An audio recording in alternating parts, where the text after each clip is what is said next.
Here in eastern Samar, Super Typhoon Yolanda forces up to 47,000 people to flock to evacuation centers like this one, right inside the provincial capital. We met one of them, 67-year-old Violeta Larioma. She says fear brought her here. Takot na.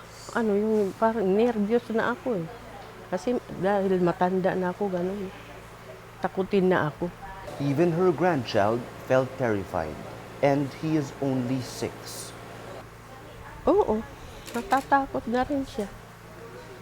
Kanina nga, yaya siya ng yaya. Tayo na, nanay, punta na tayo doon sa Kapitolyo. Natatakot naman siya. Malakas ang pabugso-bugso kasi kaninang ulan, tapos hangin, malakas. Ayun, takutin na rin. Alam na rin niya eh. Oo, alam na niya, nakakatakot. Pati nung liit pa siya, mga 4 years, naranasan na rin niya yung baba. Oo, yun sa ilog. They're among the thousands of Filipinos, young and old alike, whom this super typhoon forced out of their homes.